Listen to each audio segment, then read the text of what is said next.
আসসালামু আলাইকুম ভিউয়ার্স। আপন সংগঠনের সদস্যদের শুভেচ্ছা অভিনন্দন।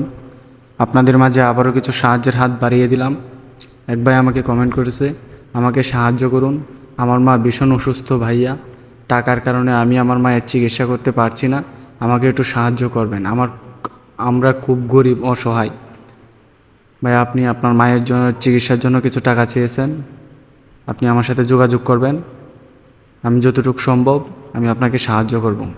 আপনার কমেন্টের নিচে দেখবেন আমার যোগাযোগ নাম্বার, সেখান থেকে নিয়ে আপনি ইমোতে অ্যাড করে আপনি আমার সাথে যোগাযোগ করার চেষ্টা করবেন।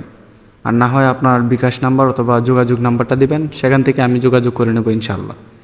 আরেকজন কমেন্ট করেছে, আমি অনেকবার প্রতারিত হয়েছি, সাহায্য চাই বিপদে পড়ে, কিন্তু ওরা আল্লাহকে ভয় করে না, একদিন ওদের বিচার ঠিকই হবে আমার আল্লাহ।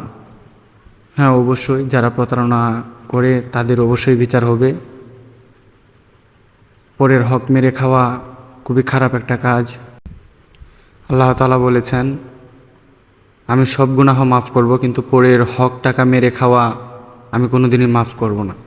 আরেকজন ভাইয়া কমেন্ট করছে, ভাইয়া আমি অনেকজনের কাছে সাহায্য চাইছি কিন্তু কেউ সাহায্য করে না। আমার মার অনেক অসুস্থ, ডাক্তার দেখানোর জন্য টাকা নেই, টাকার জন্য ডাক্তার দেখাতে পারি না, তার কিডনির সমস্যা, একটু সাহায্য করবেন। আপনি আমার সাথে যোগাযোগ করবেন, আপনার কমেন্টের নিচে আমার ইমো নাম্বার দেওয়া আছে, সেখান থেকে আপনি যোগাযোগ করে নেবেন। আর না হয় আপনার বিকাশ নাম্বার অথবা যোগাযোগ নাম্বারটা দিবেন, আমি আপনার সাথে যোগাযোগ করে নেব ইনশাআল্লাহ।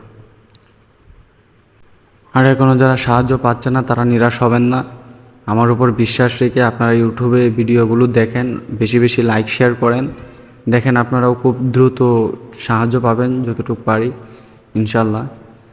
আরেকজন ভাইয়া কমেন্ট করেছে, তকদিরে থাকলে পাবো, না হয় পাবো না, ভিডিও সবগুলো দেখলাম, এখন ওনার যদি একটু সহায় হয়। হ্যাঁ তকদিরে থাকলে পাবেন, না হলে পাবেন না। আমার টাকা যদি আপনার তকদিরে থাকে, রিজিকে থাকে, অবশ্যই পাবেন ইনশাআল্লাহ। আপনার কমেন্টের নিচে আমার ইমো নাম্বার দেওয়া আছে, সেখান থেকে ইমোতে অ্যাড করে আপনি আমার সাথে যোগাযোগ করে নেবেন। আর না হয় আপনার বিকাশ নাম্বার অথবা যোগাযোগ নাম্বারটা দিবেন, আমি আপনার সাথে যোগাযোগ করে নেব ইনশাআল্লাহ। আমি যতটুকু পারি আপনাকে সহযোগিতা করব।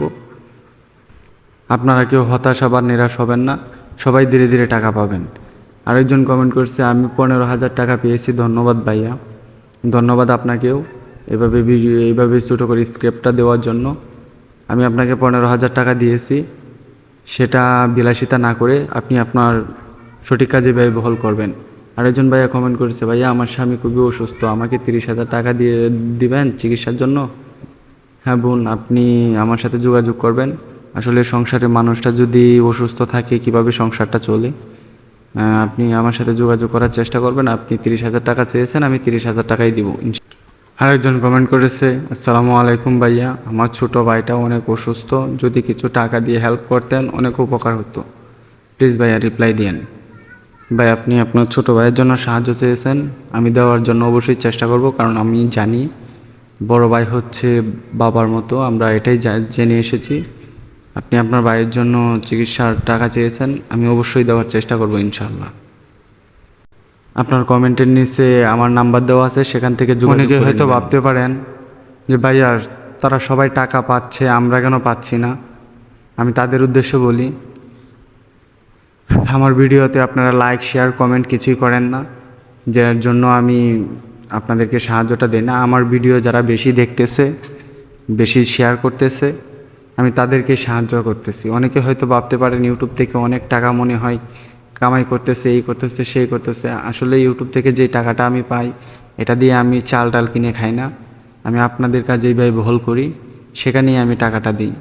আপনারা ইউটিউব থেকে যোগাযোগ করলে আমি সেখান থেকেও কিছু টাকা উঠিয়ে হয়তো আমি দরিদ্র মানুষের হাতে তুলে দিতে পারবো, সে আশাটুকু আমার মনের ভিতরে রেখে আমি এই ভিডিওগুলো করি। আর আপনারা এইভাবে যদি ইউটিউব থেকে টাকাটা নেন, আমারও সহজ হয় যোগাযোগটা করতে আপনাদের সাথে। যারা টিকটকে নক দেন তাদেরকে আমি তো সাহায্য করতেছি না, আপনারা ইউটিউবে যোগাযোগ করার চেষ্টা করবেন ইনশাল্লাহ।